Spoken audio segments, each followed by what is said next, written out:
Hola, hola, hola, muy buenas tardes a todos. Me presento, soy Alejandro Guerrero, yo soy parte del equipo de ULC y también formo parte del equipo del staff de CONARRED, siendo el enlace de la Comisión de Movilidad del Consejo Nacional de Desarrollo Urbano.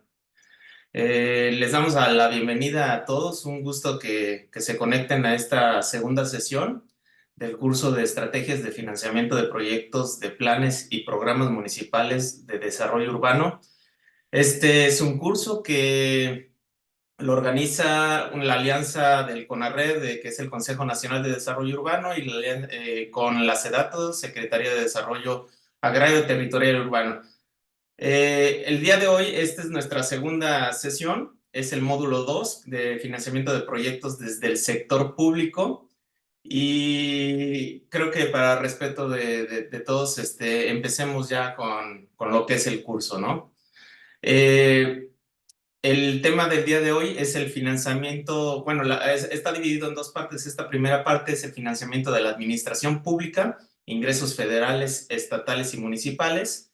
Y también en esta misma primera parte están los estudios de demanda, análisis costo-beneficio y demás documentos, procesos y actividades necesarias para estructurar un proyecto de financiamiento público. Nuestro ponente para estos temas va a ser Fernando Aportela. Fernando Aportela ha participado en el sector privado y público de México. Inició su carrera profesional como economista en la Secretaría de Hacienda y Crédito Público y la Oficina de la Presidencia de la República antes de realizar sus estudios de posgrado.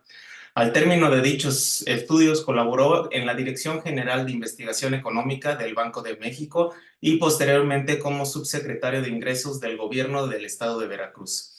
También se desempeñó como subsecretario de Hacienda y Crédito Público Federal. En el sector privado fue Senior Managing Director de la firma Evercore Protégeo en el área de finanzas públicas e infraestructura. Asimismo, fue el encargado del fiduciario de la Casa de Bolsa del grupo.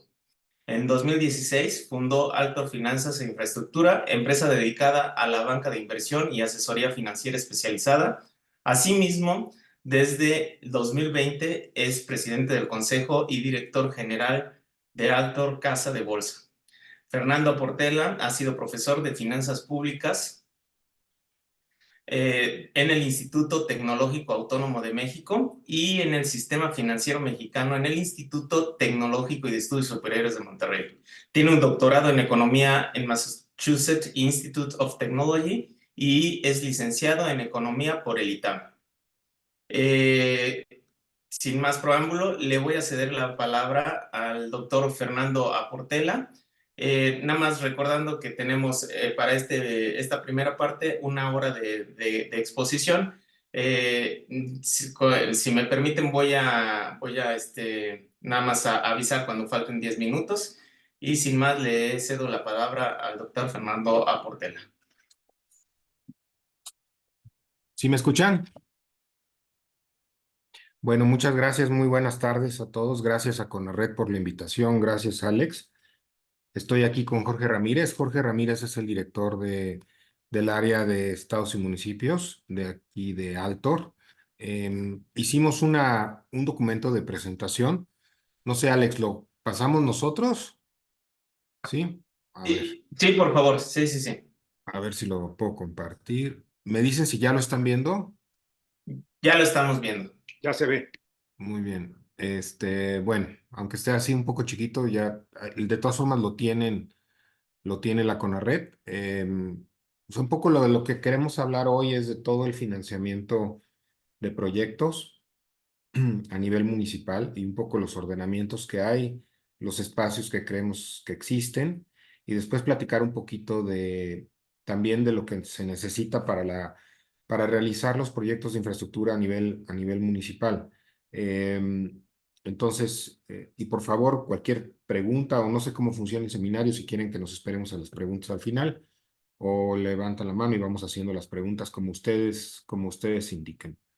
Ahora, Creo que sería mejor si las dejamos al final para poderle darle fluidez a la presentación. ¿Qué le parece? y como tú digas, Alex, así Sí, sí, mejor. sí. Bueno, Entonces, el marco jurídico relacionado con finanzas públicas, obviamente hay un poco más de cosas, pero lo que creemos que es más relevante es la Constitución, la Ley de Coordinación Fiscal, la Ley de Contabilidad Gubernamental es bastante importante, los paquetes económicos para cada ejercicio fiscal y más reciente la Ley de Disciplina Financiera. Entonces, en el paquete fiscal lo que tenemos es la Ley de Ingresos de la Federación, el presupuesto de egresos de la Federación, criterios generales de política económica, Ley del impuesto sobre la renta, Ley del impuesto al valor agregado, Ley del impuesto especial sobre producción de servicios, Ley federal de derechos, Código Fiscal Federal y otras disposiciones. Todo está regido, les digo, en esta relación está federación, estados, municipios, a través de estos ordenamientos más la ley de coordinación fiscal. La ley de coordinación fiscal se implementó por primera vez por ahí de los años 80 y básicamente nace del esfuerzo que se hizo en esa década por tener un solo impuesto general, que en ese caso era el impuesto al valor agregado, y luego el impuesto sobre la renta. Entonces, por eso, cuando se hace en el origen la ley de coordinación fiscal, se quitan los que se llamaban los impuestos en cascada, que eran básicamente los impuestos al comercio que se cobraban en cada estado. Algunos de ustedes deben de acordarse, los que ya son más grandes como yo, deben de acordarse de las básculas que habían a la salida de las ciudades y demás, que era donde pensaban, por ejemplo, yo soy de Veracruz, donde pesaban las naranjas en el camión y trataban de cobrarle un impuesto a las naranjas en el camión. Eso claramente era menos eficiente a nivel nacional por el tema de evasión y por el tema de ilusión, y se genera la ley de coordinación fiscal, donde básicamente se trata de distribuir los ingresos de una manera equitativa. No siempre con sus limitaciones. La ley de coordinación fiscal lo que tenía era, y tiene a la fecha, tiene en el lado de las participaciones federales, este tema de población, un factor de población, un factor de dinamismo económico, un factor de recaudación, ¿no? Entonces, básicamente lo que se hace en ese primer esfuerzo es que los recursos se participan, por eso nacen las participaciones. Las aportaciones que ustedes conocen, que ya es recurso etiquetado, nacen después. Lo primero que nace son las participaciones porque es la participación en esta gran bolsa nacional del impuesto sobre la renta y del impuesto al valor agregado. Lo que dice la norma es que el 80% de esos ingresos van para la federación, de una cosa que se llama la recaudación federal participable, a la cual se le quitan algunos conceptos de ingresos, ¿no? El 20% va para estados y municipios y dependiendo de la regla de cada entidad, lo que dice es que al menos el 20% tiene que ir de lo que reciben de los estados, tiene que ir para los municipios de las entidades. Eso es del 100% de la recaudación federal de participaciones. El Fondo General de Participaciones se integra con el 20% de la recaudación federal participable. Eh, Aquí están los criterios de distribución: 45,17% por población, 45,17% por eficiencia económica. Hay un 9,66% que es un inverso, es más o menos para redistribuir el ingreso entre las entidades con menos recursos y entre las más recursos. Hay un fondo específico para los municipios, que seguramente ustedes conocen, el Fondo de Fomento Municipal, que es 1% de la recaudación federal participable. El 16,8% es para conformar el Fondo de Fomento Municipal y el 83,2% incrementa el Fondo de Fomento Municipal y corresponde su beneficio a las entidades que se integren en materia de derechos. Por eso, por este tipo de concepto es que durante pues del 80 para acá, 4 décadas que lleva esta ley, es relativamente complicado mover esta ley porque es un juego, al final es un juego de suma cero, lo que le quitas a un estado o lo que le das a un estado se lo estás quitando a otro. Entonces ha sido relativamente complicado y si ustedes ven esta ley no se mueve mucho en el tiempo, ¿no? En la década de los 90, a finales de 90, nace el concepto de las aportaciones federales y se incluye dentro de la Ley de Coordinación Fiscal. Básicamente era esta visión de que las entidades locales, los gobiernos que estaban más cerca de la gente, podían ofrecer servicios con una mejor eficiencia que a nivel federal. Por eso es que se empiezan a descentralizar algunos servicios, más bien a nivel estatal, ¿no? por ejemplo, salud, educación, algunos de seguridad pública, y ahí nace el famosísimo ramo 33, que son recursos etiquetados, ¿no? Algunos incluso pues han tendido a desaparecer, ¿no? El Fondo de Aportaciones para la Educación Básica, el FAE, pues ahora es el FONE, el FASA también ha habido cambios, o sea, esto ha venido cambiando en el tiempo un poco con la visión de que no necesariamente, o esta visión de donde la federación empieza a hacer un poco más de cosas de lo que tradicionalmente hacían tanto los estados como los municipios, ¿no? Un brochazo muy general de cómo se ven los municipios, 2.475 municipios y demarcaciones. El presupuesto, ¿esto desde qué años, Jorge? Del 23. El presupuesto 2023 son 565.8 miles de millones de pesos o 1.9% del PIB de presupuesto para los municipios. Vean los estados, aquí viene chiquito, 9.1% del PIB. La deuda pública de los municipios, estamos hablando de 39.000 millones de pesos al segundo trimestre de 2023. Es el 5.8% de la deuda subnacional. Y aquí es cuando uno empieza a ver el espacio de oportunidad que tienen algunos municipios en términos de su capacidad de desarrollar proyectos productivos a través del endeudamiento. La mayor parte de la deuda municipal está en la banca de desarrollo con 49%, la banca múltiple tiene el 42.8%, y hay unas emisiones bursátiles, que creo que particularmente esto es Veracruz, Sí. de unos de municipios en Veracruz, que son emisiones respaldadas con participaciones federales. ¿Qué responsabilidades tienen los municipios? Ustedes la conocen mejor que nosotros. Algunas: seguridad pública, agua potable, alcantarillado, alumbrado, calles, limpia y manejo de basura, panteones, rastro, mercados, ¿no? Los retos generales de los municipios, en principio, pues la dependencia tanto de las transferencias federales como de la estatal, y básicamente la mayoría de los ingresos o la totalidad de los ingresos bajan a través de los estados hacia los municipios. Un aumento en gasto corriente y por ende, por esta combinación de dependencia de ingresos, aumento en gasto corriente, en general una baja capacidad de inversión. Obviamente, nosotros lo que vemos y lo que les sugerimos aquí a nuestros clientes, sí trabajamos con algunos municipios, tienen que ver su administración un poco, les diría casi mes con mes o día a día, ¿no? Porque tienen ustedes, en algunos casos, muy pocos casos es un poco más de eso, pero en general son 36 meses con una posibilidad de reelección. En ese sentido, la caja hay que planearla muy bien, ¿no? Desde el inicio hasta el final del periodo. Y los espacios que se vayan generando durante el tiempo, pues deben dedicarse a proyectos estratégicos o programas estratégicos, ¿no? ¿Cómo le hacen ustedes para mejorar ingresos propios que puedan fortalecer también sus ingresos federales? Porque la fórmula de coordinación fiscal, entre más ingresos propios tengan los estados y los municipios, más recursos federales reciben, ¿no? ¿Cómo se va a gestionar el gasto público para ver qué proyectos específicos de desarrollo quieren hacer en términos de desarrollo municipal? El tema de la parte financiera, tanto de obligaciones de corto como de largo plazo, y cómo invertir eso en infraestructura, ¿no? Eh, la parte de la sustentabilidad de las finanzas públicas tiene que ver mucho con este ejercicio que les digo, que hay que planear su caja los 36 meses o los 72 meses de la administración, ¿no? Y obviamente el tema de las calificaciones crediticias. Las calificaciones crediticias tienen un doble efecto. El primer efecto que yo les diría es, obviamente te están midiendo, te dicen, lo que mide una calificación crediticia de estas agencias es la probabilidad de que el ente que recibe la calificación pague, ¿no? En principio, entre mejor sea la calificación, más fácil es el acceso al financiamiento y más barato, ¿no? Y digo en principio porque hay ciertas reglas, pero en principio sí es. Pero per se la calificación es un ejercicio de transparencia hacia el sector.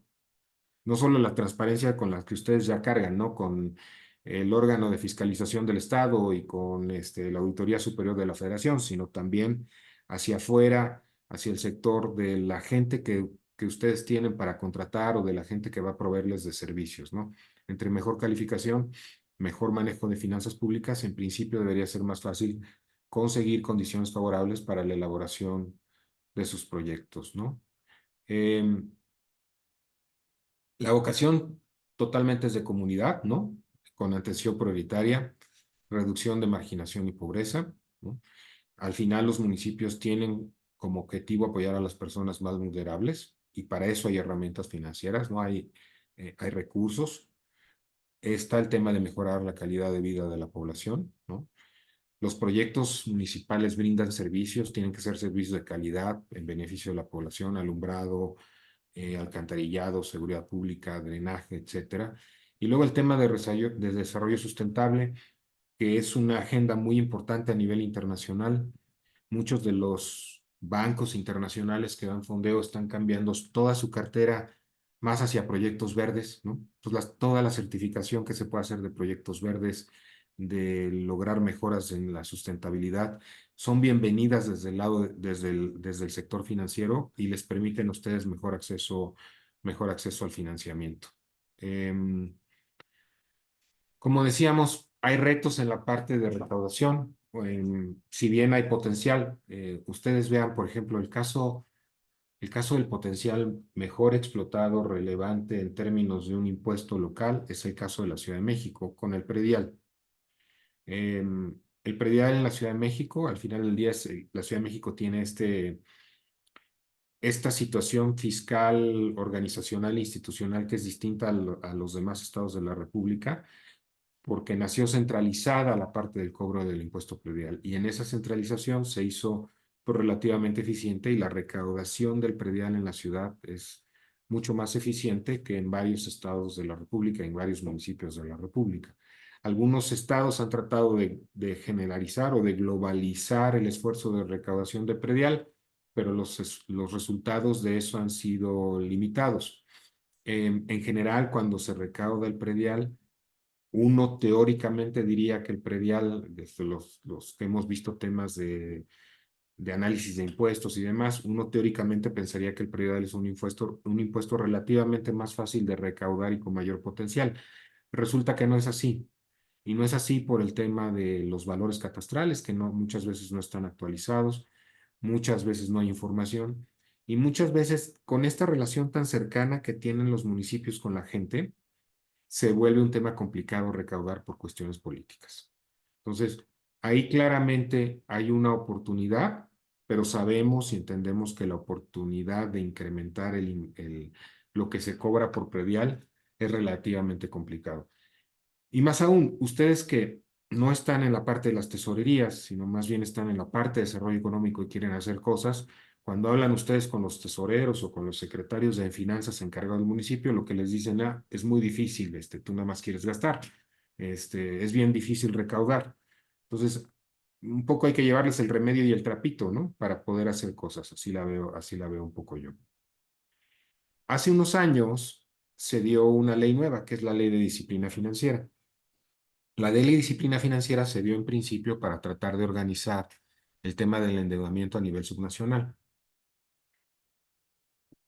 Eh, y ha tenido claroscuros esta ley. O sea, ha tenido cosas buenas, ha tenido retos importantes. Por no decir cosas malas, ha tenido retos importantes.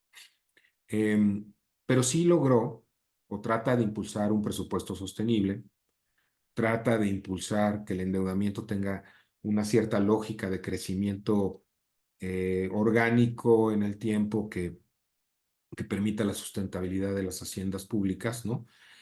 Y sí busca generar transparencia en las obligaciones y en el reporteo que hacen tanto los municipios como los estados. Sí genera una carga administrativa importante em, y genera ciertas especificidades que de repente son difíciles de cumplir, incluso por parte de los estados, ¿no? Pero tiene algunas cosas buenas. Fíjense, antes de que existiera la ley de coordinación fiscal, la Constitución lo que dice es que toda la deuda pública federal y la deuda pública subnacional, o sea, lo que es deuda pública, tenía que usarse exclusivamente, si uno lee la Constitución, dice exclusivamente antes de la reforma, porque la Constitución se reformó cuando se se decretó la ley de disciplina financiera. Antes decía que la deuda se utilizaba solo para proyectos que generaran recursos, de manera inmediata o no, pero que generaran recursos, directa o indirecta. Entonces, el tema de inversión pública productiva se interpretó como que debían exclusivamente poner ladrillos que generaran, primero que generan ingresos y luego decíamos, bueno, pero un beneficio social, si uno se endeuda para hacer una carretera que va del punto A y al B y la gente en lugar de hacer 5 horas de traslado hace 1 hora, a alguien le está generando ingresos. Entonces, era todo un tema de cómo interpretabas el concepto de qué incluía o no incluía el concepto de inversión pública productiva. Eso se reformó en la ley, se hizo mucho más específico, que hay ciertas cosas, por ejemplo, equipamiento, eh, incluso algunos tipos de cosas muy específicas que antes no se podían comprar con financiamiento, hoy se pueden comprar con financiamiento. O sea, ahí hay una herramienta más amplia en el crédito simple de largo plazo. Luego, esto del crédito simple de corto plazo, eso no existía. Eh, la ley no te dejaba, siempre que pedías un crédito tenías que ir a Congreso y en el caso de los municipios a Cabildo y luego a Congreso. Así era la ley, así estaba en la ley de coordinación fiscal. Entonces, hoy hay crédito simple de corto plazo, que es mucho más específico. Ahorita vamos a ver las bondades de ese tipo de crédito. Y se instituyó también la parte revolvente, la parte de factoraje y la parte de arrendamiento, del arrendamiento financiero. Fíjense, para el largo plazo se marca pautas dentro de la ley. Primero tiene que ser inversiones públicas productivas y refinanciamiento. Se amplió, les digo, la definición de inversiones públicas productivas para incluir, por ejemplo, equipamiento. Eh, Tiene que haber una autorización local, cabildo y legislatura. Quedó en 2/3 partes. Tiene que haber mayoría calificada tanto en cabildo como en Congreso. Tiene que haber procesos competitivos y aquí, Jorge, no sé si quieras platicar un poquito. Ah, bueno, ahí viene.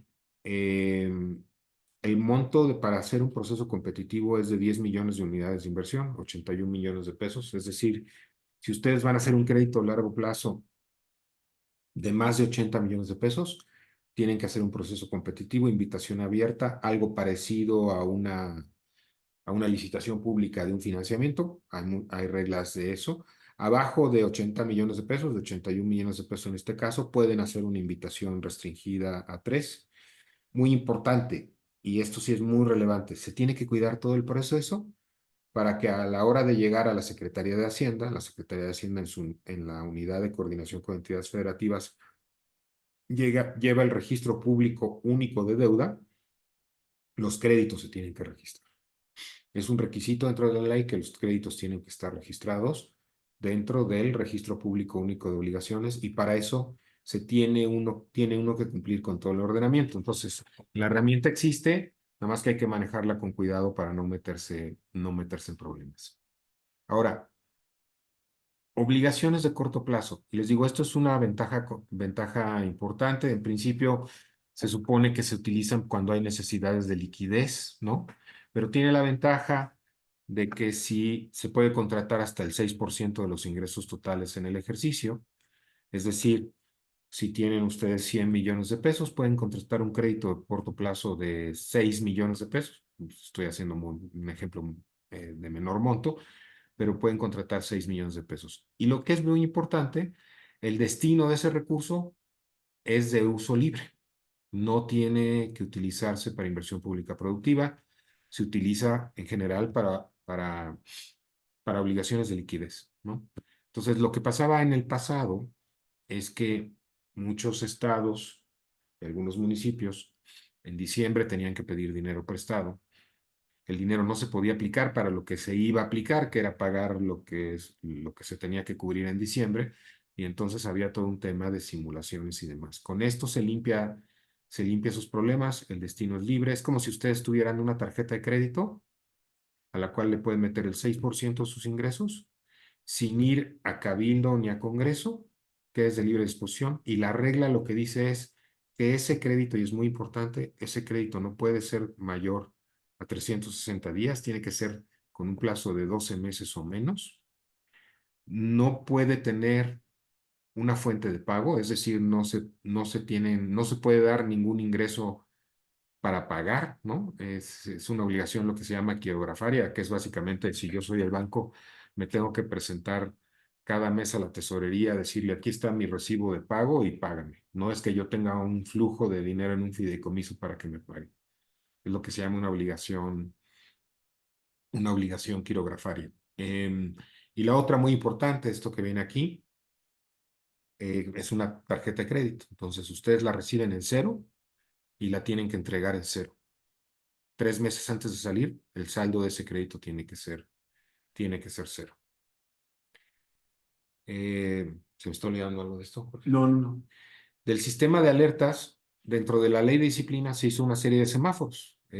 A mí nunca me gustaron, pero al Banco Mundial le gustaban y puso sus semáforos. Entonces, hay reglas que dicen si estás en verde, en amarillo y en rojo. Cuando estás en rojo, no puedes contratar créditos nuevos. Cuando estás en verde, puedes contratar créditos nuevos, creo que hasta el 15% de incremento por año. Cuando estás en amarillo, puedes contratar el 5% de incremento por año. Eh, Esto para los créditos de largo plazo, ¿no? Y tienes que cumplir ciertas métricas. Por ejemplo, para estar en verde, tienes que estar abajo del 60% en términos de la deuda pública y obligaciones contra tus ingresos de libre disposición. Tiene que ser el servicio de la deuda menor al 5% de los ingresos de libre disposición y las obligaciones de corto plazo ser menores al 15%. Y ahí se incluyen proveedores en esas obligaciones de corto plazo. Y esto es lo que platicábamos. Cuando estás en verde, cada año puedes pedir endeudamiento adicional por 15% de los ingresos de libre exposición. Cuando estás en amarillo, 5%. Y cuando estás en rojo, no puedes pedir deuda. Que de hecho eso es una limitante de la ley, porque muchas veces si ustedes están entrando a un municipio y ya lo recibieron en rojo, muchas veces la solución es refinanciar la deuda para poderte mover al menos al amarillo. El problema es que la ley no te deja refinanciar cuando a lo mejor la única salida es refinanciar. Pero bueno, esa es harina de otro costal. Si un día reciben un municipio así, nos echan una llamada y vemos, pero sí es un tema ahí complicado, ¿no? El registro público único es, yo les diría, el lugar donde se ordenan los financiamientos. Obviamente, para poder inscribirse, los bancos te piden que estés en el registro público único. Hay regulación que te exige que estés en el registro público único. Tienes que tener el tema del proceso competitivo, lo de que les digo de la licitación. Tienes que cumplir con las disposiciones de la Ley de Convención Fiscal y el Código Financiero. Eh, Esto era para el Estado de México, olvídense del Estado de México. Contar con registro de obligaciones del Estado y estar en cumplimiento de entrega de información. Se volvió muy de requisitos, eso sí lo tienen que tener en cuenta, se volvió muy de requisitos, pero bueno, ahí está el financiamiento. Si ustedes ven, nosotros le hicimos un crédito a un municipio que es una capital de un estado y la verdad es que la respuesta fue muy buena. En ese caso, Santander se llevó el crédito, un crédito de alrededor de 250 millones de pesos, con una muy buena tasa. Hubo un proceso competitivo importante, Banobras también participa, en fin, el financiamiento está, el tema es estructurar el financiamiento. Y fíjense, tiene que haber una opinión favorable sobre la capacidad del municipio para enfrentar sus obligaciones. Esta típicamente la da la Secretaría de Finanzas del Estado o la Secretaría de Hacienda del Estado y solo se pueden refinanciar empréstitos que estén en el registro público único. Hay todo un proceso competitivo para la deuda. Una vez que pasan cabildo y legisladora local, tiene que haber documentos de convocatoria, modelos de contrato. eh, Se hace la licitación pública, se hace se hace un acta, se publicita. Hagan de cuenta como si fuera un proceso de contratar una obra.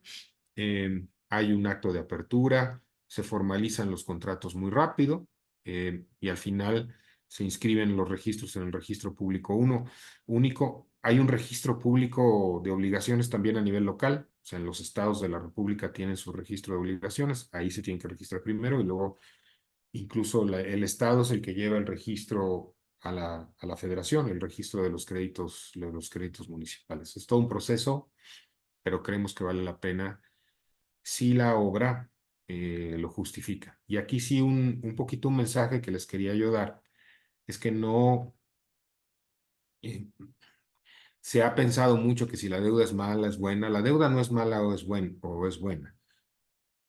Lo que son buenos o malos es el destino de la deuda.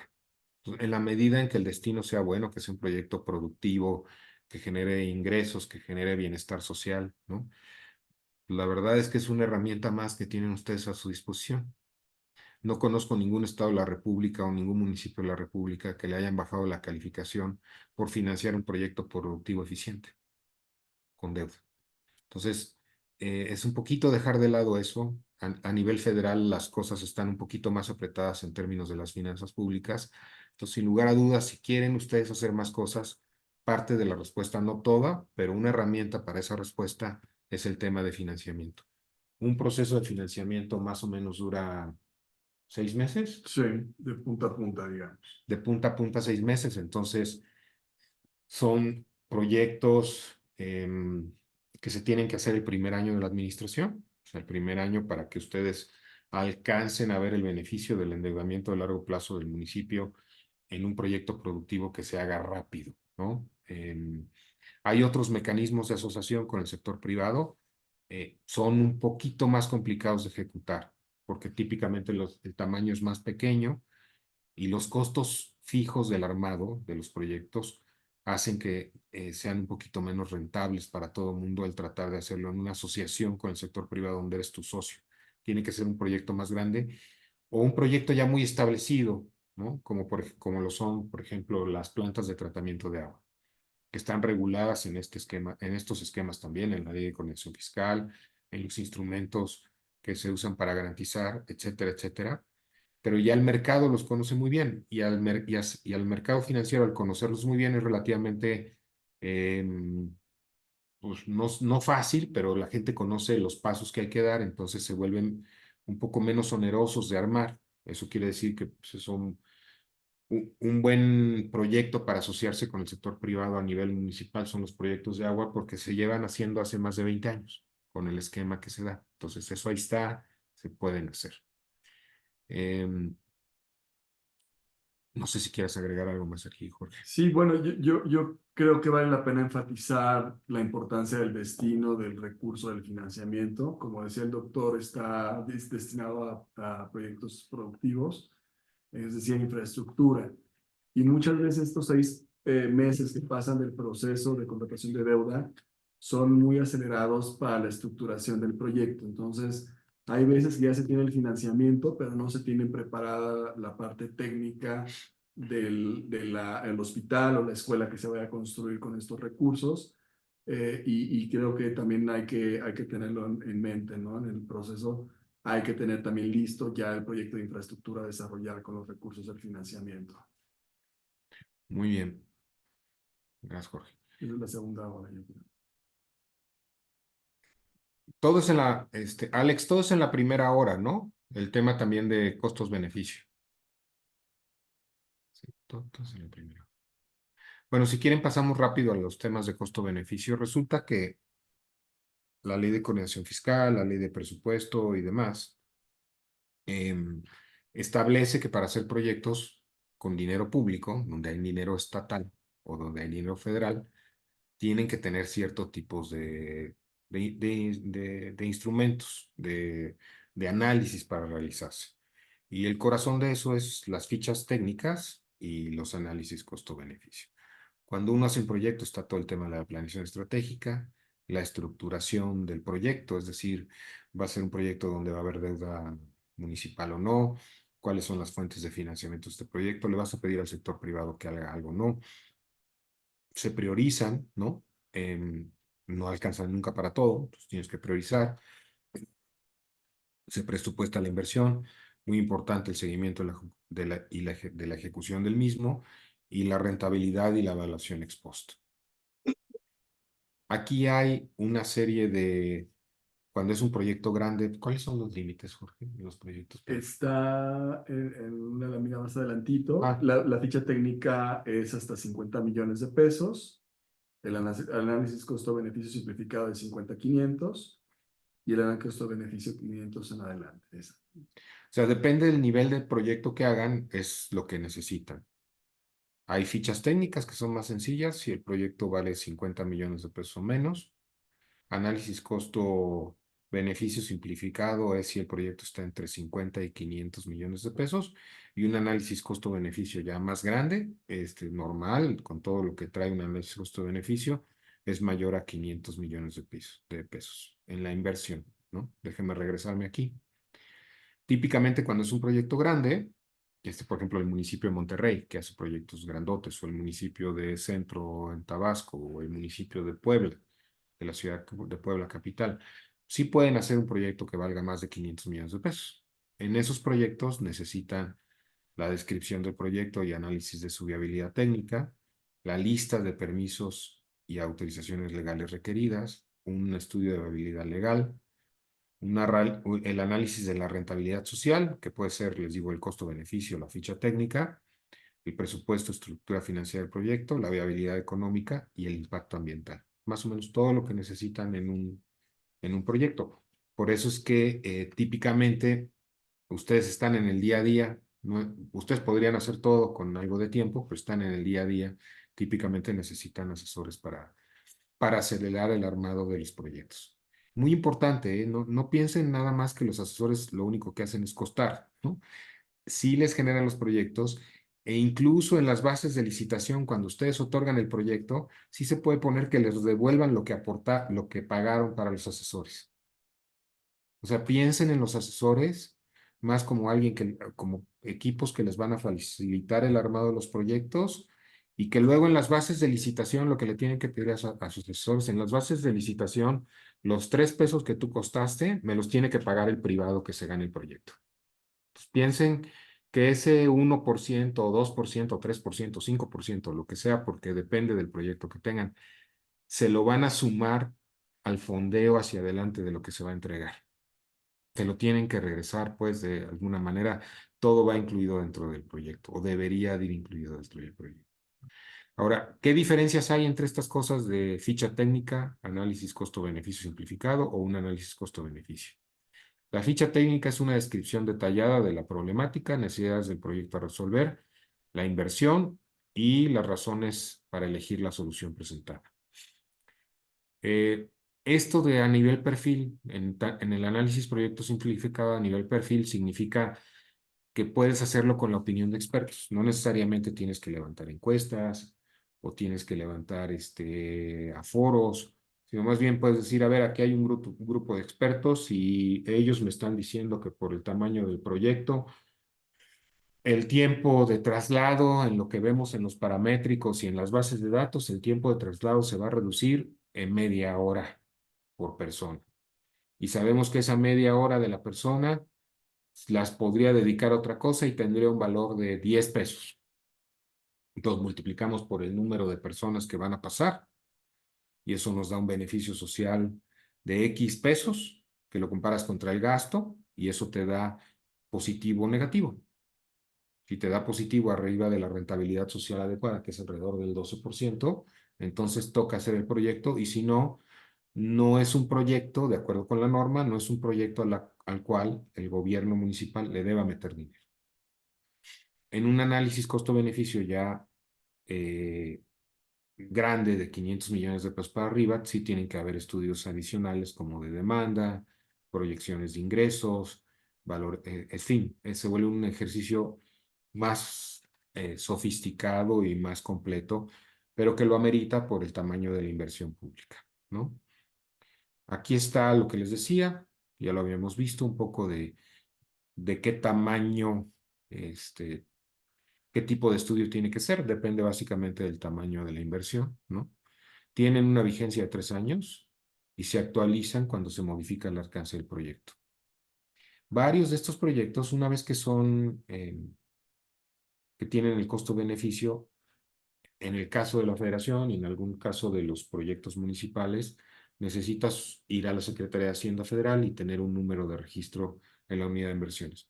Con ese número de registro en la unidad de inversiones tienes derecho a que si los diputados así lo deciden, puedan incluir recursos para la elaboración de ese proyecto. El análisis costo-beneficio tiene que incluir las conclusiones de la parte ambiental, técnica, legal, ¿no? Y dar todo ese resultado y así se complementa, pues es como el gran estudio que te dice que la rentabilidad social existe y que todo lo demás también se cumple para poder llevar a cabo el proyecto. Si es un camino, les diría, pues sí son caminos, no es de un día para otro hacer estas cosas, lo más fácil es, les digo, en el tamaño del proyecto, cuando son las fichas técnicas es mucho más fácil tener el recurso y erogarlo, pero cuando se hace un proyecto más grande, ahí sí involucran, yo les diría, toda esta serie de proyectos y sobre todo el corazón de todo esto que es el estudio costo-beneficio. Es lo que tenemos preparado para ustedes y pues estamos a sus órdenes para preguntas, comentarios, aclaraciones. Gracias, doctor, muchas gracias. Muy interesante todo este tema. Si les parece bien, vamos a utilizar la herramienta de levantar la mano y tendríamos unos 12, 13 minutos de preguntas y respuestas, si le parece bien, doctor. Lo que ustedes indiquen. Entonces, si alguien tiene una pregunta, si no, voy a leer una que pusieron en el chat. Pregunta Carlos Iván, ¿con base a qué ley se puede sustentar que el ganador de una licitación te debe retribuir económicamente los estudios de factibilidad o prefactibilidad? ¿Solo aplica cuando es APP? Es muy claro en el artículo 14 de la ley APP, donde vienen todos los ordenamientos, pero no necesariamente aplica solo en la ley APP. O sea, cuando uno hace una licitación, uno puede pedir una contribución. En esa contribución, en principio, podrían incluirse los gastos de la licitación, del armado de la licitación. Claro que cuando no es APP y es presupuestal, pues el que va a ganar es un poco, es medio obvio eso, porque es puro dinero presupuestal que le vas a pagar a él para que te lo regrese para pagarle a los consultores. Hace mucho más sentido en un tema de APP, como bien señala Carlos Iván. El problema es que se ha vuelto tan restrictivo el tema de contratar asesores que luego se vuelve todo un rollo. Entonces, aunque venga y vaya, a lo mejor es una manera razonable de contratar buenos asesores para hacer los temas, ¿no? Ok, tenemos otra pregunta en el chat. Es de parte de Juan Márquez. En su experiencia, ¿qué porcentaje del costo del crédito representa el servicio de consultoría para estructurar el proyecto? Pues más bien, como entiendo la pregunta de Juan, un poco es, la estructura del proyecto depende mucho, el costo de la estructura del proyecto depende mucho del tamaño del proyecto. O sea, en en un proyecto grande, lo más caro, creo yo, es el proyecto ejecutivo, antes de lanzar la licitación, ¿no? Claro. Y muchas veces lo que se hace es que para las bases de licitación se hace un anteproyecto y al que gana le encargas hacer el proyecto ejecutivo porque es más caro y ese puede costar 5% del proyecto, ¿no? Eh, para todos los demás temas, el estudio ambiental, el costo-beneficio, depende mucho del tamaño del proyecto, pero consideren que podría ser a lo mejor entre otro 3 y otro 5%, dependiendo de cómo esté el proyecto. Tengan mucho cuidado, y esto es una recomendación importante. Hay mucha gente que les dice, les hago el costo-beneficio y les cobran bien poquito. Este, el problema del costo-beneficio es que se los entregan y luego ustedes tienen que ir a cabildear o a negociar que les den el registro ante la autoridad competente, que puede ser la Secretaría de Hacienda o en la unidad de inversiones estatal, ¿no? Entonces ustedes llegan con la unidad de inversiones estatal, como es, por ejemplo, el caso del Estado de México, y llegan con su estudio costo-beneficio que les hizo un asesor que les cobró muy poquito y se los regresan todo tachoneado porque no tiene lo que debe de tener. Entonces yo lo que les sugiero es que traten de hacer mandatos con los que les hagan los costos-beneficios, donde les paguen un poco más, pero se los paguen cuando tengan el registro, no antes.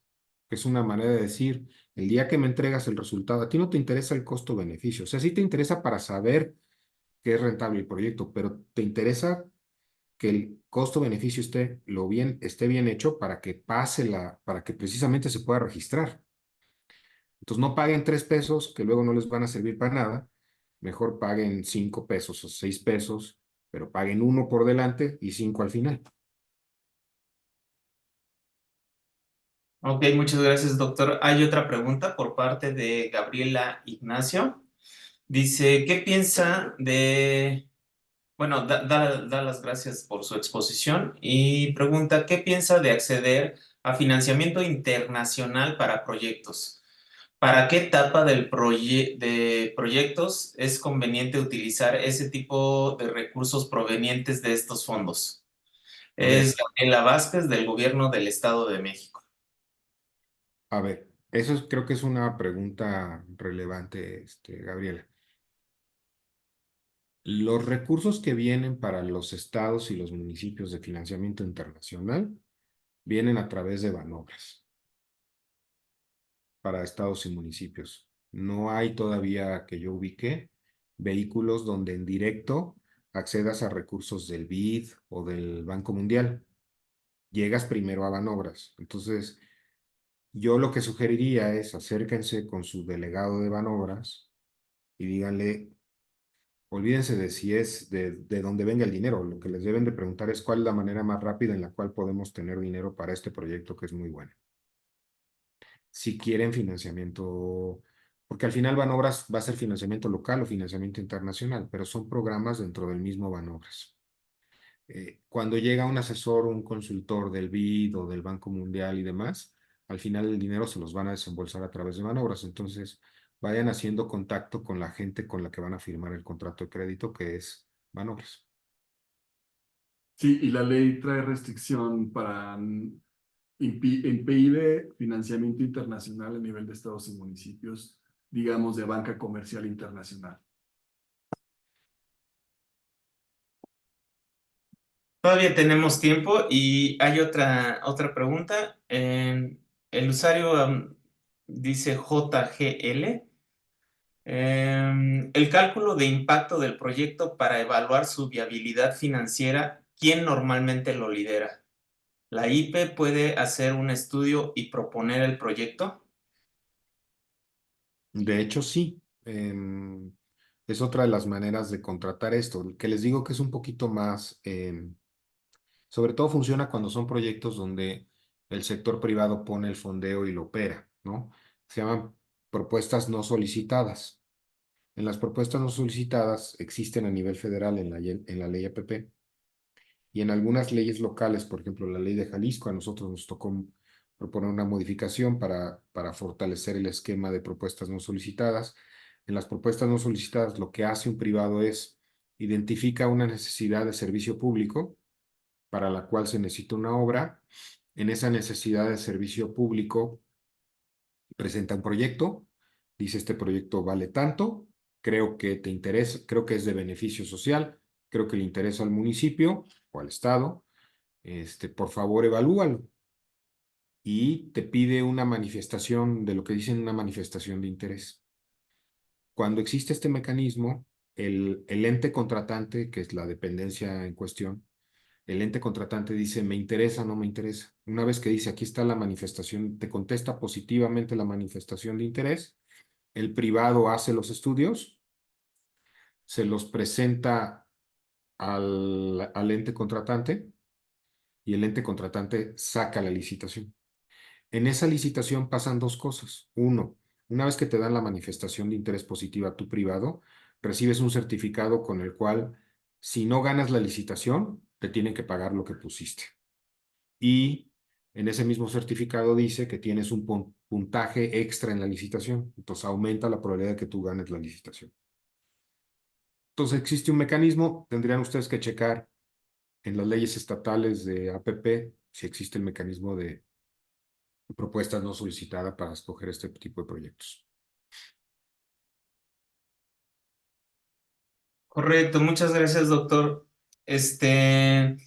Lisbeth Cano también pregunta, ¿hay alguna base a considerar para los porcentajes de créditos por parte de los bancos o privados? o inversión para un proyecto inmobiliario.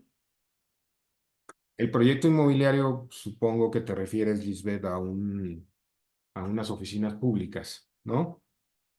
No hay ninguna, no hay ninguna, restricción de si tiene que ser una parte de un banco público o una parte de un banco privado. De hecho, la ley no te deja hacer eso. La ley lo que te dice está, hace el proceso competitivo y si el 100% se lo gana Bancomer, se lo tienes que dar el 100% a Bancomer. Y si el 100% se lo gana Banobras porque es más barato, se lo tienes que dar a Banobras. Y si era un crédito de 500 millones de pesos y la mejor oferta es de Bancomer, pero solo puso 300 millones, y Banobras puso una de 500, pero un poco más cara, le tienes que tomar 300 millones a Bancomer y 200 millones a Banobras. Pues tú no decides un poco la composición de si vas a tomar crédito de un banco privado o un banco público. Lo que tienes que hacer es buscar las mejores condiciones de los créditos para, de acuerdo al proceso competitivo. Tienes que contratar el más barato. Y el más barato no es nada más la tasa, ¿cómo La se llama? tasa efectiva. Es una cosa que se llama la tasa efectiva. Y la tasa efectiva toma en cuenta la tasa más los comisiones. Hagan de cuenta que es el CAP de la tarjeta de crédito. Es el equivalente al CAP de la tarjeta de crédito, que es lo que tienes que ver para decidir cuál es el más barato que tomas. Ok, muchas gracias, doctor. Ya se nos acabó el tiempo para esta primera parte del módulo 2 del curso. Entonces, quisiera darle las gracias al doctor Fernando Aportera por esta exposición y darle un aplauso y agradecimiento por esta exposición. Em,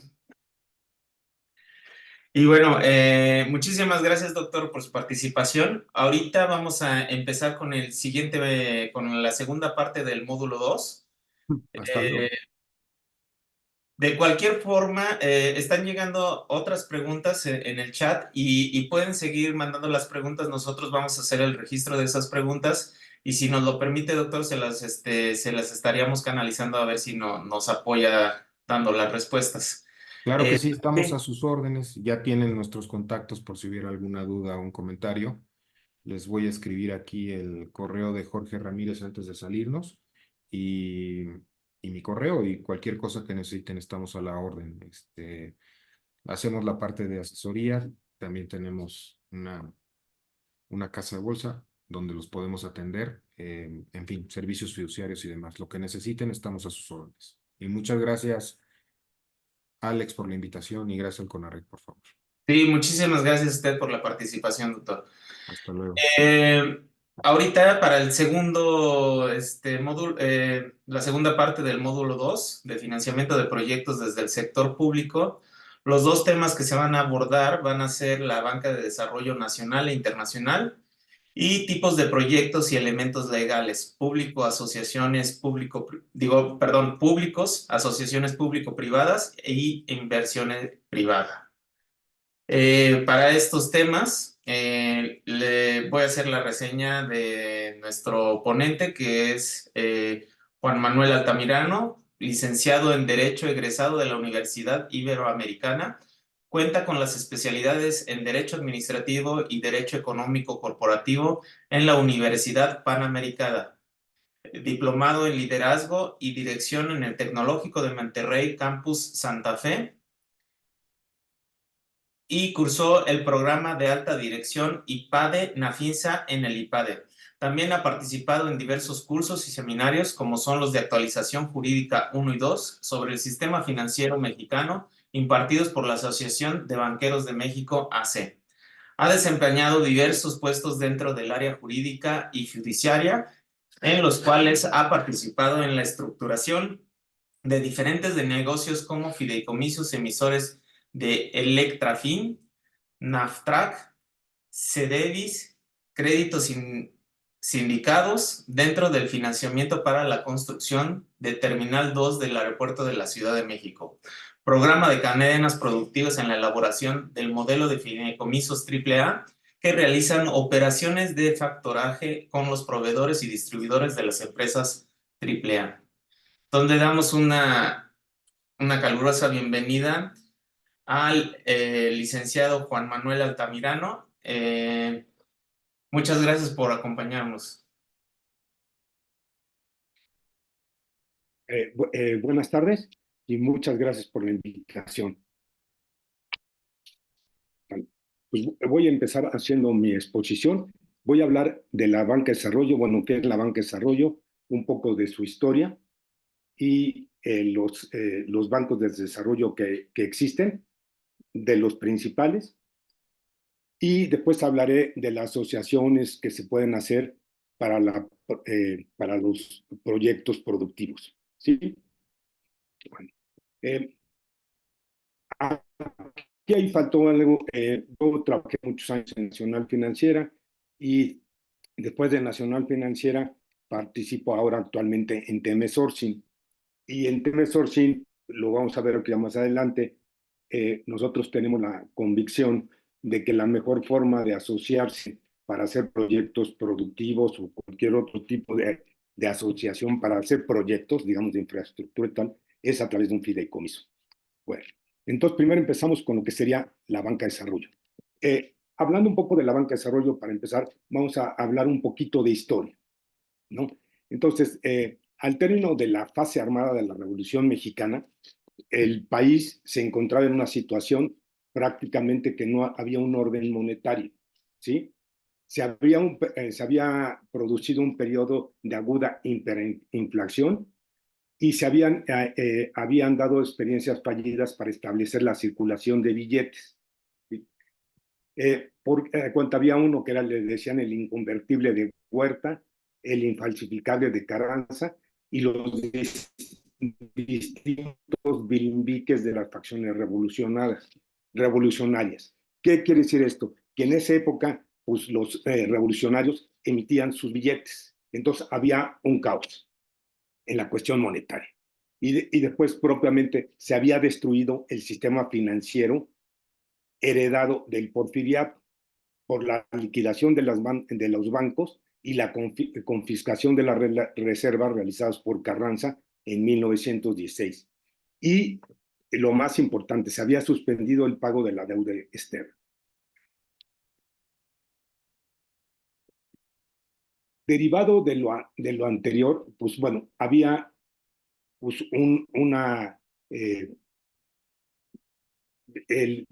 había ¿qué teníamos que hacer desde el punto de vista financiero? Bueno, entonces, lo que se tenía que hacer en ese momento, ¿sí? Las autoridades diseñaron pues, que se tenía que reordenar la política monetaria, ¿no? También se tenía que ordenar la política crediticia. ¿Por qué? Porque básicamente no existían los créditos. No había quien diera crédito, porque los bancos no había o pues no daban créditos por la situación que estaba. Y otra cosa que había que sanear el sistema financiero e impulsar su desarrollo. Y todo esto se hacía ¿para qué? Para captar y prestar capitales que se requería el país. Bueno, derivado de todo esto y en este contexto, en los años 20, ¿sí? del siglo pasado, surgió la banca de desarrollo y representada primeramente por las instituciones nacionales de crédito y posteriormente por los fideicomisos públicos de fomento. ¿Sí? De esta forma, el gobierno retomó su responsabilidad de instrumentar las políticas públicas y los mecanismos para poder posicionar de los diferentes sectores de la actividad económica y del sector social los recursos necesarios para impulsar el desarrollo. Aquí esto es muy importante porque digamos que a partir de esa época, cuando terminó la fase armada de la Revolución Mexicana, entonces pues había que reconstruir el país en toda la cuestión, y como estamos viendo era la cuestión monetaria y crediticia. Y entonces aquí los generales se empezaron a asociar, bueno, no sé si tenían asesores que eran las personas que sí tenían estudios, y entonces los asesoraron en forma privada o en forma pública. Y eso es lo que ayudó, y con esas personas que asesoraron a los revolucionarios, que muchas veces no tenían los conocimientos que requería el país, se fue creando las diferentes instituciones y con eso se creó lo que consideramos nosotros la banca de desarrollo y los fideicomisos públicos de fomento.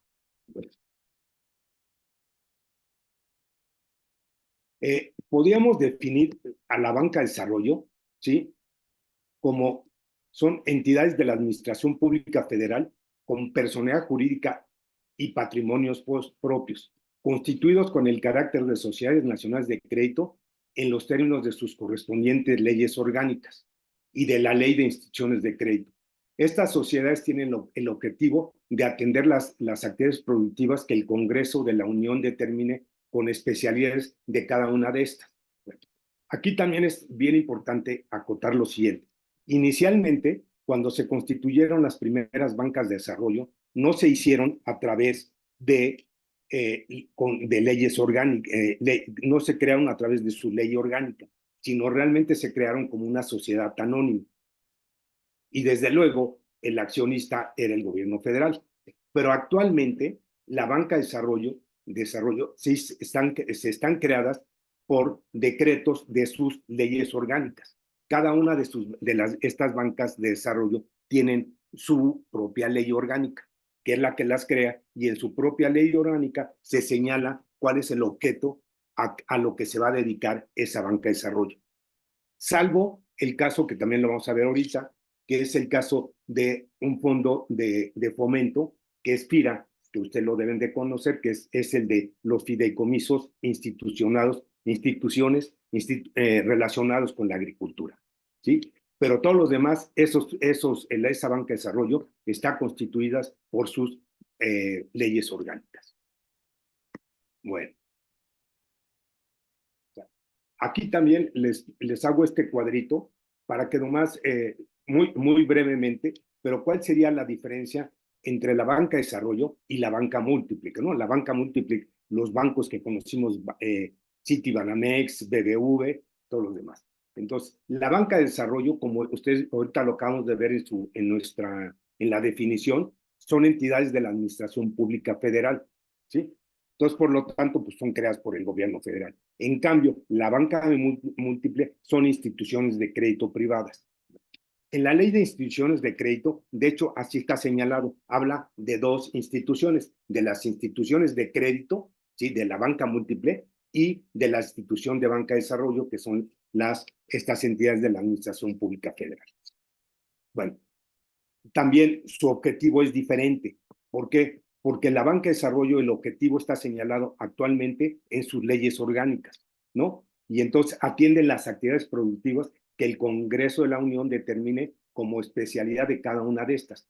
Entonces, en su ley orgánica, cada una de estas, en su ley orgánica, se va a establecer a qué se van a dedicar y a qué es lo que van a fomentar, ¿no? En cambio, la banca múltiple, pues lo que hacen es que captan recursos financieros del público y otorgan a su vez crédito, ¿sí?, destinados en operaciones para las actividades económicas del país, ¿no?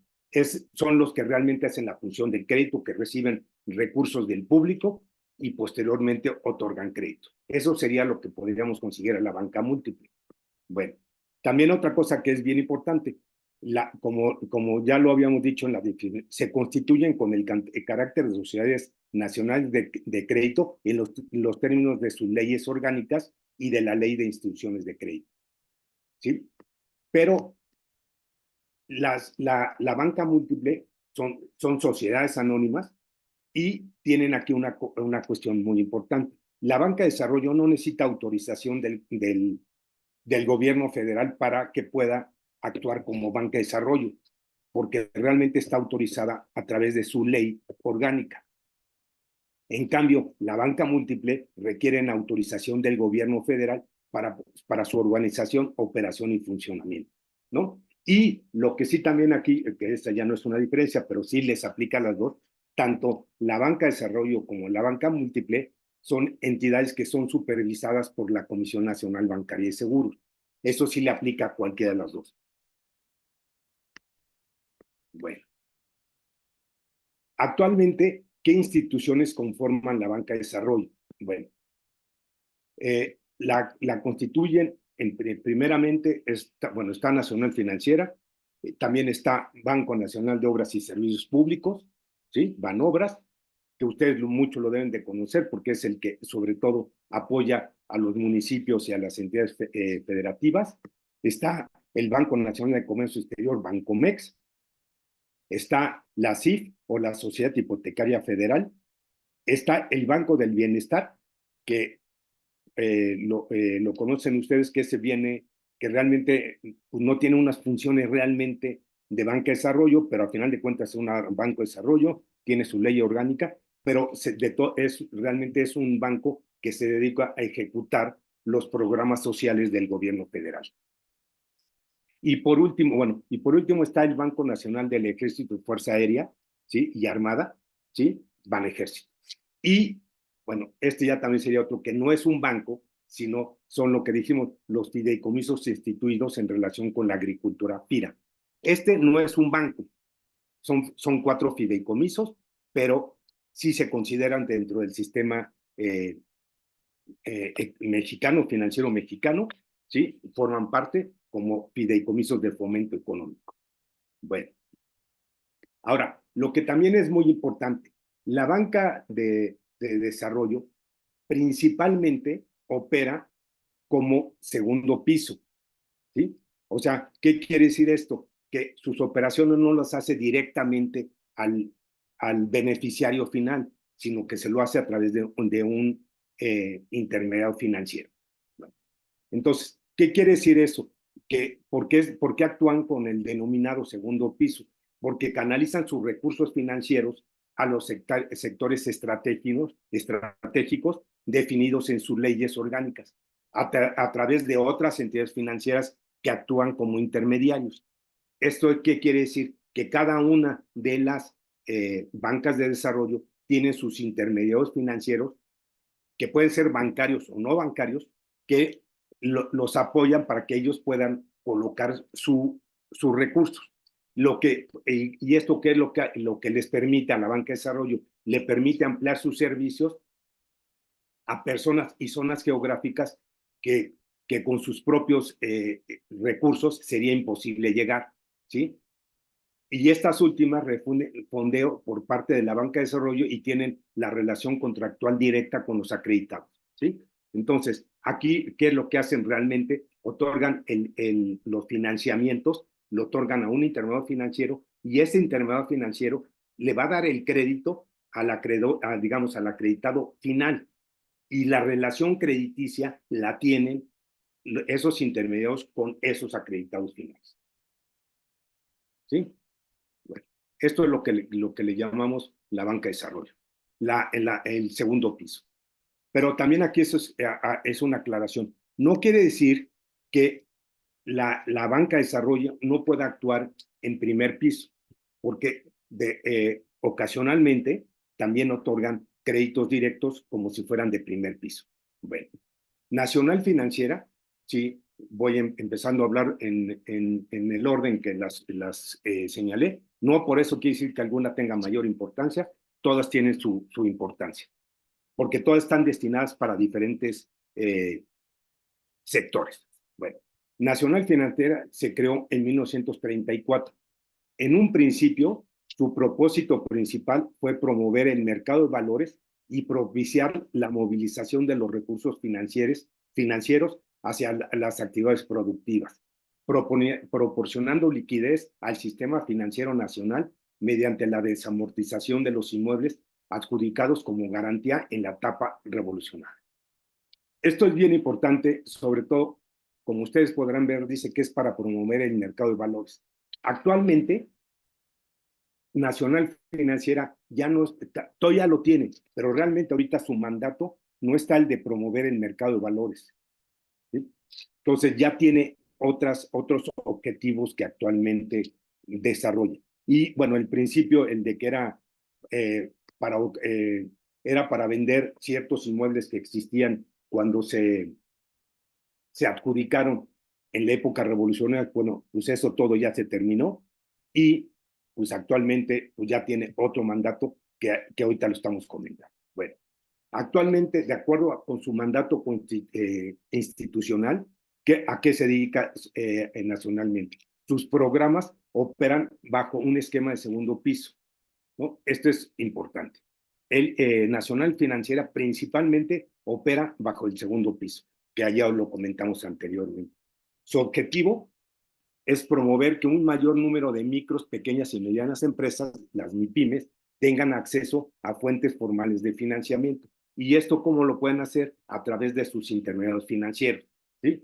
Porque con esos le dan el financiamiento a un intermediario financiero y ese intermediario financiero le pulveriza el crédito y entonces con eso puede llegar a las micros y pequeñas y medianas empresas, ¿no? Después, otra, cuenta con programas de fondeo a intermediarios financieros bancarios y no bancarios, ¿sí? Destacando los programas de crédito joven, mujeres empresarias, crédito PYME, cadenas productivas y programas sectoriales. Bueno, aquí, como estaban viendo, le estamos diciendo que sus intermediarios pueden ser bancos o también podrían ser no bancarios. O sea, ¿qué puede ser? Esos intermediarios pueden ser uniones de crédito, SOFOMES, ¿sí? Entonces, no necesariamente tendría que ser un intermediario financiero bancario el intermediario nacional financiero. Pueden ser los que le llaman no bancarios. Bueno, y también dice colocación de crédito, cuenta con una red de intermediarios compuesta por intermediarios financieros bancarios y no bancarios. Bueno, ya lo dijimos. No sé. Ahora, Bancomex. Bancomex se crea en 1947 para promover, desarrollo y organizar el comercio exterior en México. Bueno, aquí también quiero hacer aquí una acotación. Actualmente, el mismo director de Bancomex es a la vez el director de Nacional Financiera. ¿Sí? Bueno, y actualmente el objeto de Bancomex es fomentar al comercio exterior, ¿sí? La generación de divisas en el país y otra es impulsar la ampliación de la capacidad productiva de las empresas exportadoras y en su caso la internacionalización mediante la atención de la calidad a los clientes con programas de financiamiento, garantía y otros servicios financieros especializados. Y cuenta con programas de apoyo para actuar en primer piso. Esto es importante. ¿Por qué? Porque quiere decir que podría actuar como primer piso. Como les dije, no necesariamente actúa en segundo piso, tiene programas y los puede actuar en programas de primer piso. Bueno, después vamos a hablar de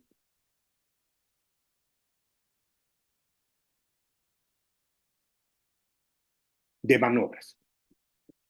Banobras, esta institución se creó en 1933 para impulsar la generación de infraestructura indispensable para el desarrollo local y nacional. Bueno, como ahorita podrán ver, la primera banco actual, pero que todavía actualmente sigue funcionando, ¿sí? Y que sería la más antigua, sería Banobras, porque ella se creó en 1933 y Nacional Financiera se creó en 1934. O sea que de los actuales bancos de desarrollo, la más antigua es Banobras, ¿sí? Después seguiría la Nacional Financiera, después seguiría Bancomex y por último sería la Sociedad Hipotecaria Federal. Bueno, actualmente el objeto de Banobras es impulsar un mayor acceso al crédito de las entidades federativas y municipio, así como del sector privado para proyectos de infraestructura, con especial énfasis en las zonas y regiones con mayor grado de marginación para mejorar la calidad de vida de la población. Bueno, también impulsa el mayor financiamiento a proyectos de infraestructura a través de créditos de crédito y garantías para promover la productividad y competitividad en apoyo del crecimiento económico y desarrollo sostenible del país. Y promueve la participación de la banca comercial y otros agentes del sector privado en el financiamiento de infraestructura. Como ustedes podrán ver, lo que hace básicamente otorga financiamiento a la infraestructura, pero también lo que es bien importante, tanto Banobras como Bancomex y como Nacional Financiera, que también lo que hacen, tienen programas de garantías.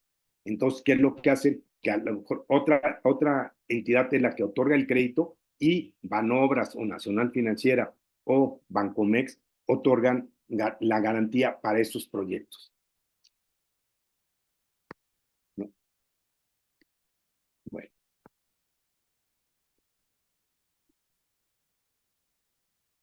Ahora vamos a ver lo que sería la SIF o la Sociedad Hipotecaria Federal. Aquí esto es importante. Realmente la Sociedad Hipotecaria Federal se creó en 2001, pero su antecedente viene de lo que era el Fondo de Operación y Financiamiento Bancario a la Vivienda, el FOBI. El FOBI era un fideicomiso que se constituyó en 1967 y sus fines era otorgar apoyos financieros y garantías para la construcción y adquisición de vivienda a través de interés social, canalizando los recursos a través de los internados financieros. Aquí es bien importante que todavía, de hecho, existe el FOBI. El FOBI era un fideicomiso. Bueno, es un fideicomiso y todavía sigue operando en la Sociedad Hipotecaria Federal. Este fideicomiso fue constituido por el gobierno federal, ¿sí? Y el fiduciario era el Banco de México, ¿sí? Y cuando se crea la Sociedad Hipotecaria Federal, ahí se señala que en la primera sesión del Consejo de Administración de la Sociedad Hipotecaria Federal se va a autorizar que sustituya el nuevo banco, que era la Sociedad Hipotecaria Federal, sustituya al Banco de México como fiduciaria del FOBI. Entonces, aunque realmente sí es un banco que se creó en 2001, podríamos decir que este tiene su antecedente desde 1967. Actualmente, el objeto de la Sociedad Hipotecaria Federal es impulsar el desarrollo de los mercados primario y secundario de crédito a la vivienda. Y también lo hace mediante el otorgamiento de crédito y garantías, ¿sí? Destinadas a la construcción, adquisición y mejora de vivienda. Y aquí también esto es bien importante, dice preferentemente de interés social, ¿no? Entonces, aunque lo hace mayormente para proyectos de interés social, también lo podría hacer para proyectos aunque no sean de interés social. Pero básicamente sus programas son de proyectos de interés social. También otro es el incremento de la capacidad productiva y el desarrollo tecnológico relacionado con la vivienda. Y lo que les había comentado, otra de las cuestiones que hace muy importante es garantiza los financiamientos relacionados con el equipamiento de conjuntos habitacionales. Aquí, ¿qué es lo que hace? Otorga la garantía, no otorga los créditos, la Sociedad Hipotecaria Federal. Bueno. Estos son lo que podrían ser las bancas de desarrollo que otorgan sobre todo financiamiento para el desarrollo. ¿Sí? Ahora vamos a ver lo que es FIRA. FIRA se crean en 1950, ¿sí? Aquí por eso hablo en plural, porque se crean 4 fideicomisos, ¿sí? Y esto eran con la misión de incrementar la productividad en el sector agropecuario, promoviendo en México el mercado de servicios financieros y técnicos del campo para de esa manera impulsar su desarrollo. Bueno, entonces, si ustedes lo ven, pues el FIRA también tiene su antecedente, pues ya tiene bastante desde 1954 del siglo pasado, ¿no? Entonces, el FIRA lo integran 4 fideicomisos, ¿no? Que es el Fondo de Garantía y Fomento para la Agricultura, Ganadería y Aquicultura, el Fondo Especial para Financiamiento Agropecuarios, el Fondo Especial de Asistencia Técnica y Garantía para Créditos Agropecuarios y los fondos de garantía y fomento para las actividades pesqueras.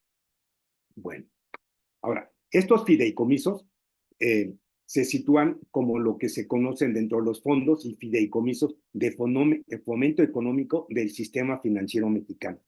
Esto es bien importante. Por eso es que se puede considerar a FIRA como un banco de fomento o banca de desarrollo, ¿sí?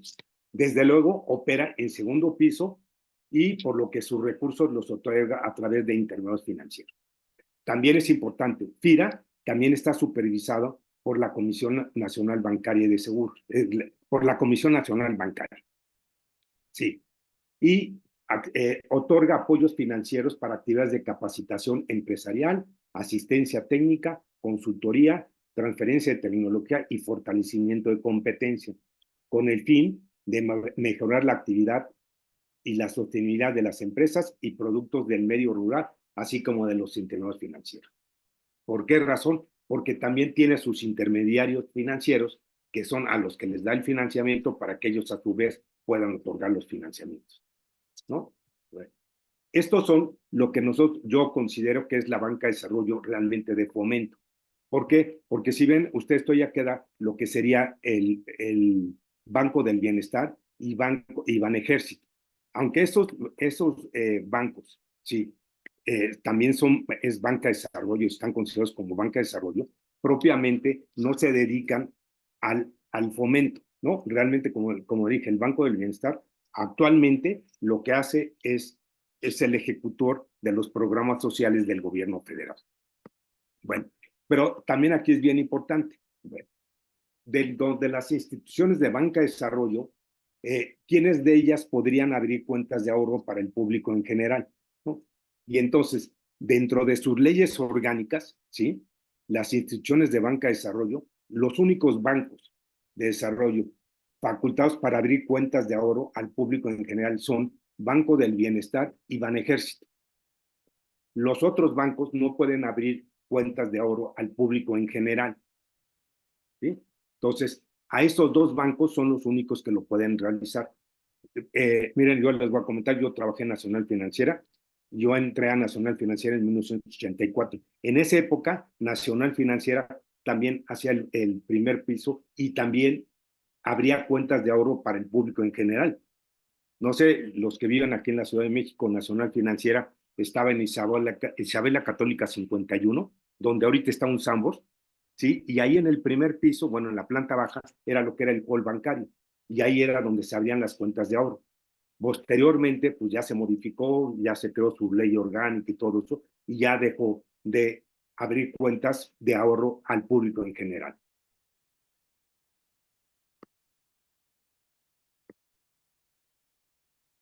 Bueno, ahora ya digamos que esto ahorita ya estoy terminando con lo que sería la banca de desarrollo, y ahora voy a hablar un poco de lo que es la asociación público-privada. En el artículo 2 de la Ley de Asociaciones Público-Privadas se señala que los proyectos de asociación público-privada son aquellos que se realicen con cualquier esquema para establecer una relación contractual, y aquí es importante, es de largo plazo, entre instancias del sector público y del sector privado, para la prestación de servicios al sector público, mayoristas, intermediarios o al usuario final, y en los que se utilicen la infraestructura proporcionada total o parcialmente por el sector privado, con el objetivo de que aumenten el bienestar social y los niveles de inversión en el país. Los proyectos de asociación público-privada deberán ser plenamente justificados en beneficio social que se busca obtener y de demostrar su ventaja financiera frente a otras formas de financiación. Bueno, yo les comentaba que yo, bueno, laboro en Nacional Financiera, en TM Sourcing, y en TM Sourcing nosotros lo que tenemos nuestra idea, y es lo que nosotros manejamos, que la mejor forma de asociación es a través de un fideicomiso, ¿sí? Para hacer determinados proyectos. Lo más importante es hacer un fideicomiso. Bueno, derivado de estos tipos, podríamos hablar que hay fideicomisos, que le podemos hablar en el sentido amplio, que es el fideicomiso en general, ¿sí? Los fideicomisos de garantía, pero a su vez también podría haber, por su naturaleza, pública, ¿no? Entonces puede haber fideicomisos privados, públicos, con recursos privados, públicos con recursos privados, privados con recursos públicos. Bueno, también desde el punto de vista fiscal, podría haber, hay unos que dicen sin enajenación, ¿sí? Otros que son fideicomisos empresariales y con un tratamiento fiscal preferente. Y también podemos considerar que hay fideicomisos que son emisores o no emisores, ¿no? Y estos emisores lo que realmente pueden emitir son certificados bursátiles o también podrían emitir otro tipo de títulos, ¿no? Bueno, podrían emitir los CPOs, pero es diferente, ¿no? Entonces, eso serían lo que podemos comer en grandes rasgos a los fideicomisos. Ahora, dentro de los fideicomisos públicos, ¿sí? Como ustedes saben, México es un sistema federal, por lo tanto, hay tres tipos de competencia: federal, estatal y municipal. Bueno, entonces, considerando estos niveles de gobierno, existen tantos fideicomisos públicos de carácter federal, estatal y municipal. Entonces, ¿qué quiere decir? Que si el fideicomitente, ¿sí?, es el gobierno federal o una entidad paraestatal del gobierno federal, pues ese fideicomiso se considera un fideicomiso público, pero federal. En cambio, si ese fideicomiso es constituido por una entidad federativa, ¿sí?, entonces ese fideicomiso, o por una empresa de participación estatal,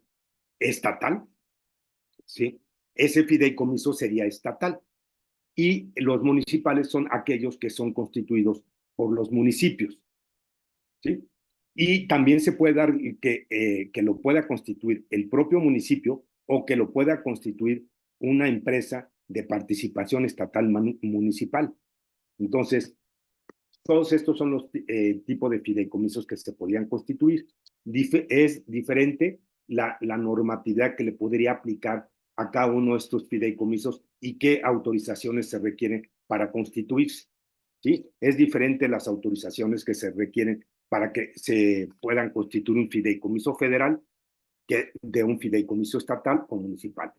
Y lo que sí es muy parecido sobre todo en los fideicomisos federales estatales, es que en los fideicomisos federales se establece que el fideicomitente único de la Administración Pública Federal es la Secretaría de Hacienda. Y en la mayoría de las entidades federativas también se establece que el fideicomitente único del gobierno estatal sería la equivalente a la Secretaría de Hacienda, que podría ser la Secretaría de Planeación y Finanzas o la Secretaría de Administración. En los municipios no está así de definido quién es el fideicomitente, por eso ahí cuando se hace, el que sería el fideicomitente, pues sería el propio municipio a través de su del municipio, lo estaría representando el presidente municipal o el cabildo, depende de las autoridades que se requieran.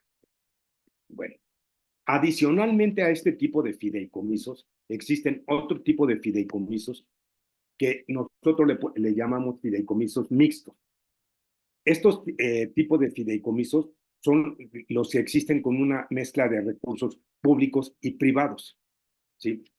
Ustedes recuerdan que les dije que hay fideicomisos públicos con recursos privados o recursos privados con recursos públicos, ¿no? Entonces, aquí el Jorge Ortega González, en su libro, en un libro que tiene, perdón, ahí lo estoy poniendo, señala que para incentivar la participación de los sectores privados y social, así como de los estados y municipios, el gobierno federal creó la figura de los fideicomisos mixtos, en los cuales se pueden involucrar recursos públicos federales sin que por tal motivo se consideren fideicomisos públicos federales. Esto es importante mencionarlo, porque ahorita lo vamos a ver. ¿Y esto qué quiere decir? Que en la ley de presupuesto y responsabilidad hacendaria están fundamentado este tipo de fideicomisos, en donde el fideicomitente no va a ser el gobierno federal, sino el fideicomitente va a ser un ente privado, ¿sí?, o una entidad federativa, pero aquí lo que se va a permitir es que el gobierno federal aporte recursos, y es lo que veríamos acá. Sí, entonces, como le digo, en el artículo 14 del reglamento de la Ley Federal de Presupuesto y Responsabilidad Hacendaria se prevé su existencia al establecer que las dependencias y entidades podrán otorgar recursos presupuestarios a fideicomisos, mandatos y análogos. Esto es bien importante. Cuando dice otorgar, quiere decir que entreguen recursos a esos fideicomisos, no que ellos sean los fideicomitentes. Por eso le digo que los fideicomitentes en este tipo de fideicomisos van a ser los, el sector privado o las entidades federativas.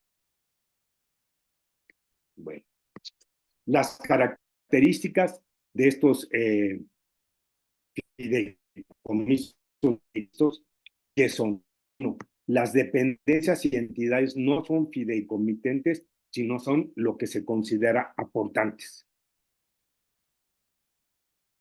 Después, aquí hay otra cosa muy importante. Muchos señalaban, no, es que si es un fideicomiso creado por un particular y posteriormente el gobierno federal aporta recursos, ¿sí? Y aporta más de los recursos privados, ¿sí? De los particulares, ese fideicomiso se volvería público. No, no es así. Eso creo que muchas veces lo podemos considerar como un mito. No, la verdad es que eso está prohibido, ¿sí? En los recursos, en los fideicomisos de particulares, no podrá haber más del 50% de recursos federales. Eso es muy importante, ¿sí? No podrían aportar más recursos del 50%, ¿sí? Pero porque está prohibido, no porque se vuelva público. Pero en el caso que si son constituidos por entidades federativas, sí se puede.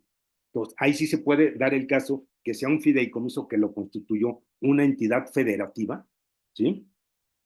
Y posteriormente el gobierno federal hace aportaciones a ese fideicomiso y con eso se puede desarrollar la infraestructura o lo que se acordó que se iba a realizar.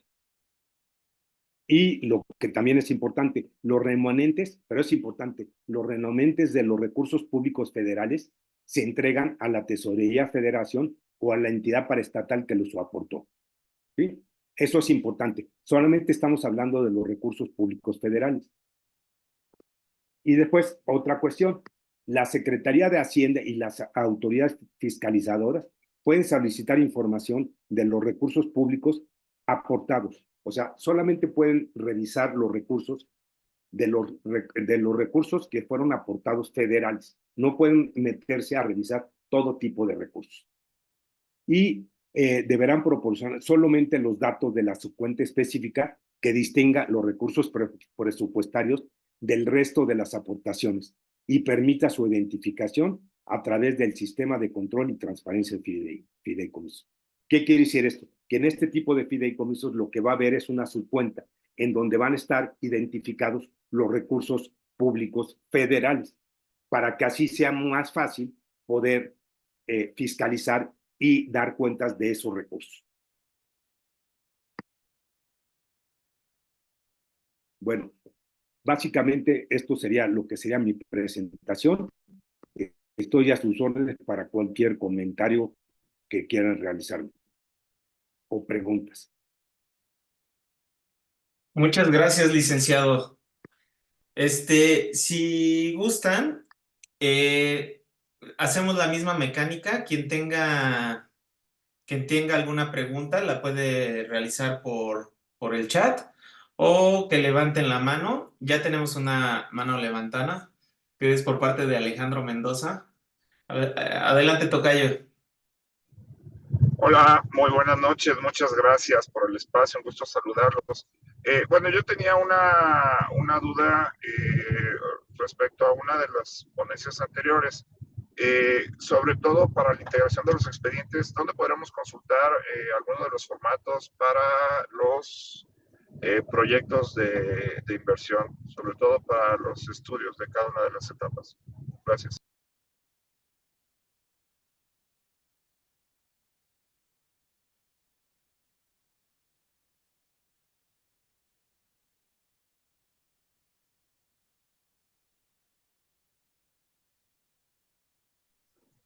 ¿Qué vas a pasar a comprar?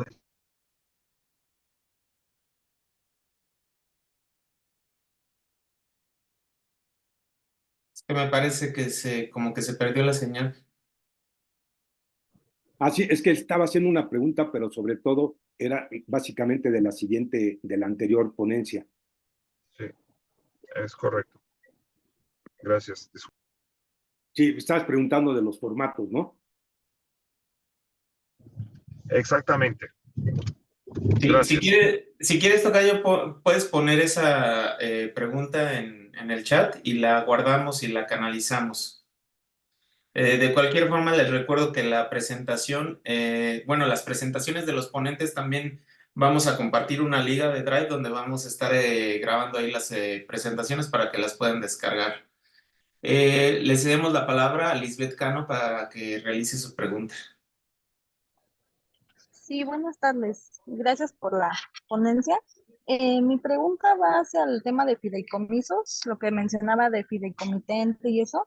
Eh, bueno, ahorita yo estoy en un proyecto de la escuela, entonces no sé si me pudiera proporcionar dónde, este, pues enfatizar más sobre ese tema, porque ahorita sí me ayudó ya mucho el tema, lo que nos explicó, pero como que todavía hay cositas que me quedan como que un poquito de duda. No sé si haya como una bibliografía o una página en donde pueda yo pues ahondar más en este tema. Con todo gusto, igual, mira, si quieres te puedo proporcionar mi celular, y bueno, a cualquiera lo puede tener, que es el 55 54 56 04 78. Si quieren lo repito, 55 54 56 04 78. Y si quieres te puedes comunicar y ahí te puedo yo igual proporcionar información de los fideicomisos,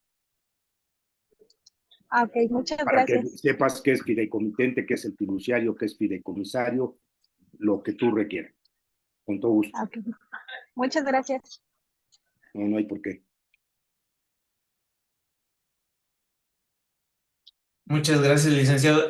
Tenemos una pregunta por parte, por medio del chat, de parte de Romina Ariadna Monreal Cifuentes. Ella pregunta, ¿los fideicomisos mixtos se pueden solicitar en cualquier entidad? Sí, es que estos fideicomisos sí se pueden realizar en cualquier entidad. Sobre todo ahí sería que la entidad federativa tenga su proyecto y lo quiera realizar a través de ese proyecto, de ese fideicomiso mixto, y que eh, no sé, dependencia federal aporte los recursos al fideicomiso a través de, bueno, que esa dependencia aporte los recursos al fideicomiso. Y podría ser en cualquier entidad, no está limitada. Ok, muchas gracias. Juan Márquez pregunta, en el caso de FIRA, ¿las acciones de consultoría las realiza a través de terceros o directamente? Las pueden realizar a través de directamente. FIRA tiene oficinas en diferentes partes, aunque su sede está en Morelia, ¿sí? También tiene oficinas en diferentes partes de la República Mexicana. Y ahí se podrían canalizar, bueno, hacer las preguntas, las capacitaciones y todo. Muy bien, está levantando la mano, a ver si quieren le cedemos la palabra para que realice su pregunta. Hola, muy buenas tardes. Estamos Abel y yo. Solamente quisiera preguntar, usted hablaba de que una empresa privada podría volverse un más bien podría obtener recursos financieros del gobierno. Esto es, desde el acta constitutiva ya se tiene que formar como un fideicomiso o, por ejemplo, podría transformarse en un fideicomiso. No, aquí, perdón, no sería así, sino más dicho, es una sociedad anónima, ¿sí? Sí, Ella podría constituir un fideicomiso. sí, Entonces, este fideicomiso va a ser un fideicomiso privado porque lo está constituyendo esa sociedad. Y posteriormente podría ser que tenga una alianza con el gobierno federal, ¿sí? En donde el gobierno federal va a aportar a ese fideicomiso recursos. ok. Y estos Y recursos son, ¿sí? Perdone que lo pregunté, porque ya hace mucho tiempo trabajé en este proceso y han cambiado un poco las formas, por eso me atrevo a preguntar.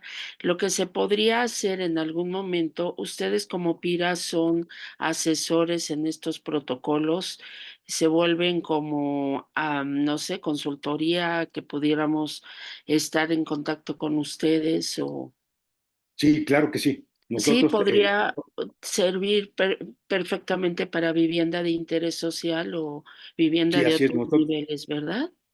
Pues sí. muchas gracias y mucho gusto y muchas gracias por No, no, por la estamos a sus asesoría órdenes. que fue muy Sí, interesante. también veo que hacen, ok, ¿Mande también veo usted? que hacen una pregunta que si se van, que hacen una pregunta de que si se van ¿cómo se llama?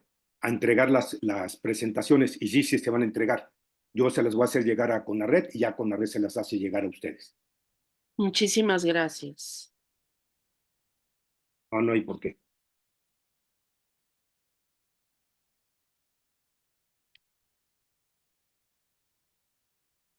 Muchas gracias, licenciado. Ahorita ya no tenemos preguntas aquí en el chat y me parece que tampoco tenemos las manos levantadas. Entonces, si les parece bien, vamos a cerrar la sesión del día de hoy. Licenciado Juan Manuel, muchas gracias por su exposición, muy interesante y creo que fue muy enriquecedora para todos los que estamos participando en este curso. Ahorita tuvimos alrededor de 122, 135 personas conectadas de 22 estados diferentes. Entonces está muy interesante este ejercicio y le agradecemos muchísimo su aportación. Ok, y estoy a sus órdenes para lo que requiera. Sí, muchísimas gracias. Para todos, una bonita tarde. Les recuerdo que la próxima semana continuamos con este curso, el martes 27 de febrero. Sería el módulo 3 que tiene como tema sustentabilidad y financiamiento de proyectos desde el sector privado. Y los temas o subtemas de todo ese módulo son la nueva taxonomía sostenible de México para financiamiento climático, estudios de mercado, prospecto de inversión y demás documentos, procesos y actividades necesarias para estructurar un proyecto con financiamiento privado, la banca múltiple, mercados financieros y otros intermediarios financieros y valores colocados en el gran público inversionista, incluyendo sustentables. Pues sin más, muchas gracias por acompañarnos. Nos vemos el próximo martes para dar continuidad a este curso y les deseamos desde el CONARRED una muy bonita noche. Muchas gracias, hasta luego. Gracias, hasta Gracias luego. por la invitación. Gracias. Gracias. Gracias, bonita noche. Gracias.